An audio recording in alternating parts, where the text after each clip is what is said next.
بتاؤں، جب بندہ چاہنے لگتا ہے تو محبت کا تقاضا یہ ہے کہ جس سے محبت کی جائے اس کی راہ پر چلا جائے، اور ہمارا مسئلہ یہ ہے کہ محبت ادھر کر رہے ہیں، چل ادھر رہے ہیں، جو حضور نے منع کیا وہ کر رہے ہیں۔ میری قوم کا جوان 3 پتی کھیل رہا ہے، جوئے کھیل رہا ہے، سٹے کھیل رہا ہے، اور اس کی اماں منع نہیں کرتی، کیوں؟ 500 روپے لے کے آیا، کل خنزیر کا گوشت لے آئے گا، ڈھونڈ کے کھلاؤ گی اس کو؟ بھئی حدیث شریف میں آیا، جو شخص، ہمارا اسلام یہ کہہ رہا ہے، جو شخص جوا کھیلتا ہے، یوں شطرنج کے لیے آیا، تو وہ خنزیر کے خون میں اپنے ہاتھ کو رنگتا ہے۔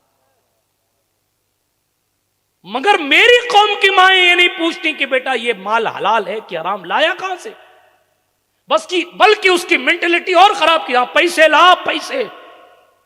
نتیجہ حلال کمانے اور پڑھائی کرنے کا تصور، ایجوکیشن کا سسٹم تو سارا بگاڑ کے رکھا۔ ہمارے بچے شروع میں بہت اچھا پڑھتے ہیں، لیکن کوئی 8 تک، کوئی 10 تک، پھر چل بھاٹے توڑ۔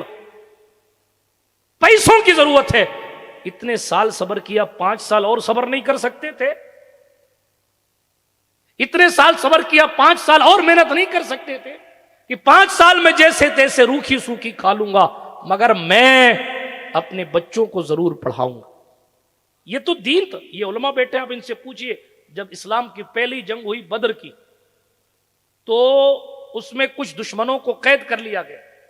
جب قید کیا گیا تو اس میں کچھ پڑھے لکھے لوگ بھی تھے، سنیے غور سے، پڑھے لکھے لوگ بھی تھے۔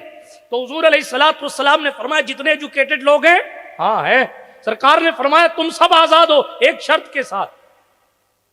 پڑھے لکھے لوگوں کو قید نہیں کیا حضور نے، اور کہا تم سب آزاد ہو، لیکن ایک شرط ہے۔ شرط کیا ہے؟ شرط یہ، ہمارے جو ساتھی ہیں ان کے جو بچے پڑھے ہوئے نہیں ہیں، ان بچوں کو پڑھاؤ۔ تو جو بدر میں اسلام کی دشمنی میں پکڑے گئے تھے، وہ حدیث پڑھانے کے لیے بٹھائے گئے تھے کیا؟ اگر کوئی یہ کہے کہ اسلام علم دنیا کا تصور نہیں دیتا، اگر کوئی یہ کہے کہ اسلام جو ہے وہ عصری تعلیم سے روکتا ہے، اگر کوئی یہ کہے کہ اسلام اسکول جانے سے یا کالج جانے سے روکتا ہے، جھوٹ بولتا ہے۔ جن لوگوں سے جنگ ہوئی تھی ان لوگوں کو صحابہ کے بچوں کا استاد بنوایا گیا۔ کیوں؟ دشمنوں سے ایجوکیشن دلا کے پیغمبر نے کلیئر کر دیا، ایجوکیشن کہیں سے ملے لو، لیکن ان ایجوکیٹڈ مت رہو، تعلیم یافتہ بنو۔ اسی لیے پھر ہمارے پیغمبر نے کلیئر کیا، اطلب العلم من المہد الی اللحد، ماں کی گود سے لے کر قبر کی گود تک علم تلاش۔ آج علم نہ ہونے کی بنیاد پر ہمیں پتہ نہیں ہے کہ حضور راضی کیسے ہوں گے۔ ہم سمجھتے ہیں کہ امامہ لگا لی، اب سرکار راضی ہے۔ ایک نالین شریف مارکیٹ سے خرید کر نالین شریف کاکس جہاں لگا لیا،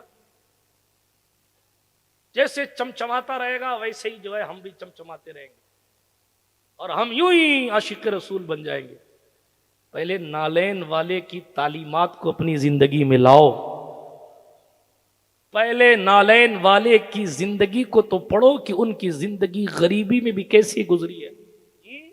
ہمارے سرکار نے ساری زندگی کبھی پیٹ بھر کے کھانا نہیں کھایا، لوگوں کو نمکین کے بعد میٹھا، میٹھے کے بعد نمکین کی سنت یاد ہے، یہ یاد نہیں ہے کہ کبھی حضور نے پیٹ بھر کے کھایا ہی نہیں۔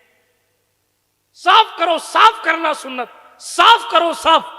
خدا جانے کتنے پتیلے لنگر کے صاف ہو گئے، اور اب نعوذ باللہ من ذالک مسجدوں سے نمازی صاف ہو رہے ہیں، پھر کہتے صاحب یہ یہاں یہ ہو رہا ہے، وہاں یہ ہو رہا ہے، وہاں یہ ہو رہا ہے۔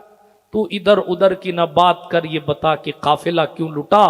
مجھے رہزنوں کی خبر نہیں، تیری رہبری سے سوال ہے۔